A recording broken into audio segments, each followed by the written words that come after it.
Què passa?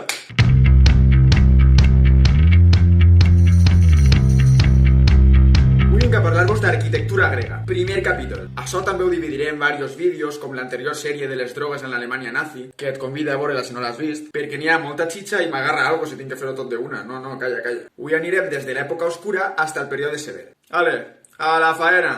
Sobre l'any 1100 abans de Crist n'hi ha una hecatombe en tota la Mediterrània oriental. I encara més allà. N'hi ha unes quantes dècades en les que hi ha destruccions de ciutats micèniques per part dels coneguts com a pobles de la mar. Els Peaky Blinders de l'època, però a gran escala. I això no només passa en la zona micènica, sinó que també en Pròxim Orient i en Egipte. I els egipcis seran els únics que seran capaços de fer front a estos samarros. Però bueno, tornem a lo que anàvem. Ara això entrem a la Edat Oscura.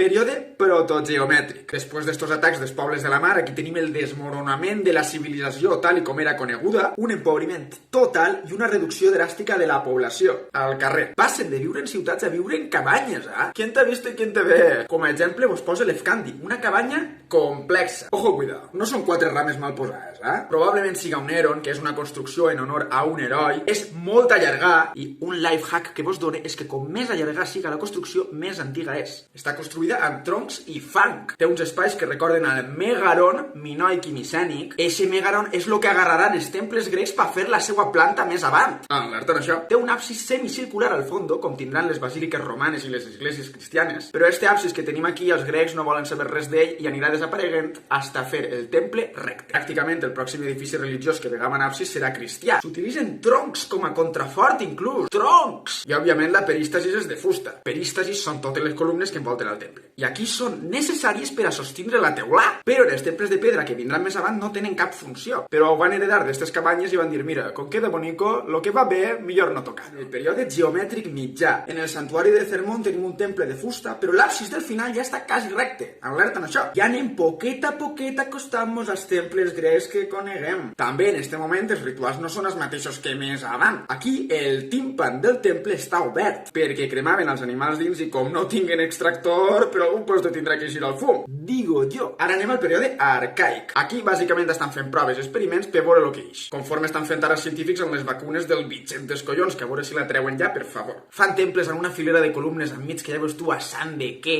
en el frontó obert, que és on està el tímpan, per a cremar animals, el que vos he dit antes. En fi, que encara no saben ni per on començar. I ara l'últim període que anem a tractar en este vídeo, el període sever. Anem a parlar de 2 temples prou importants, que seran el precedent de lo que és el Partenó. Ojo, cuidado. Primer del temple d'Afalla en Egina. Afalla és una deessa local. Que, ojito, perquè encara que ja us he fet spoilers, ho torne a dir. Hi haurà temples dòrics molt més grans i monumentals que es platjaran d'este, com el temple de Zeus en Olímpia i el Partenó. Este estava damunt de la muntanya i prop de la mar. Sempre intentaven col·locar els temples en llocs que ells consideraven sagrats. Com sempre, té perístasis, les columnetes al voltant del temple. Això en Roma més avant canviarà, ojo, cuidado, i és un temple dòric perípter hexàstil. I direu, però a mi què m'estàs contant, imbècil? Amiablement cristiano, que és d'ordre dòric, ni jònic ni corinti, que té les columnetes al voltant, i hexàstil és que té els 6 columnes enfront. No té molt de misteri. Dins tindria una imatge crisoelefantina de la deessa Afalla, que seria una imatge d'or i marfil com la que després n'hi haurà en el Partenó d'Atenea. Si és que mos pensem que no, però ja està tot inventat. N'hi ha 2 frontons, i en un es representava la guerra de Troia. Al centre estava Atenea en el seu peplo, casco, llança i escut, i aquesta figura sí que encara conserva el hieratisme un poc de l'època arcaica. Però les escenes de la dreta i de l'esquerra són diferents. Ja fan narracions en les que els personatges es relacionen entre si. Estan mirant-se entre ells. I s'adapten a l'espai que tenen. Fixeu-se que hi ha uns que estan espatarrats. Atenea conserva el somriure arcaic, els ulls almendrats, la verticalitat. Però, com ja hem dit, els dels costats canvien. Això mostra que el període sever és un període de transició. Estem a un vot de passar al període clàssic. Alerta en això. I acabem el vídeo en el temple de Zeus en Olímpia. Un temple dòric hexàstil. Era un santuari nacional. Anaven tots els grecs allí. Això era com la pokeparada de la plaça del poble quan tots jugàvem al Pokémon GO. És un temple gegant que, repetisc, imita un poc el de Afalla en Egina. Té antecedents el tio,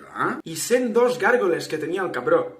Això sí que fa por. Mare de Déu, senyor. Fidias, que és el que construirà la estàtua crisoelefantina d'Atenea pel Partenó, també en va fer una de Zeus per este temple, pues no sap ni res el cabró, I tenia 2 frontons decorats. El frontó occidental representa la lluita entre lapites i centaures, o sigui, que tracta de la centauromàquia. Els lapites són un poble d'humans que van a fer una boda i diuen, i si convidem a centaures, què puede salir mal? Que els centaures, quan arriben a la boda, volen violar a la nòvia. I total, que es posen a rear-se d'hòsties entre tots. Este tipus enfrontaments intenta representar la batalla entre el bé i el mal, civilització versus barbàrie, grecs contra els demés. En l'antiguitat sempre els agradava mostrar visualment que lo bo eren ells i lo ruïn lo que ve de fora. Això que fan alguns ara ja porta mil·lennis inventat. I entonces els lapites representen als grecs i els centaures als demés. I tenim figures en moviment, però la seva bellesa i expressivitat són gelades, no tenen ànima en el rostre. O sigui que mucho movimiento, però tu les mires la cara i no saps si estan contents o si acaben de deixar-los plantats pel Tinder. Així que en estos moments del període sever tenim expressivitat corporal però inexpressivitat facial. A aquesta expressivitat s'arribarà en el període clàssic ple amb Fídies. Després, en el frontó oriental, està representada la carrera de Pèlope i Enòmao. Normalment, els grecs representen o enfrontaments en batalles o concursos. En este cas, el de qui no corre, vola. I ja ho tenim bé per avui. Si t'ha agradat, t'agrairia moltíssim que el compartires. Seguis-me en les xarxes del canal per a no perdre't cap novetat. Subscriu-te i activa la campaneta, que si no YouTube no t'avisa de que pugi vídeo. Vídeo setmanal cada dilluns a les 8 subtitulats al castellà perquè aquí no excloem a ningú. I recordeu que el coneixement no fa nosa i aquí estem per ampliar-lo i compartir-lo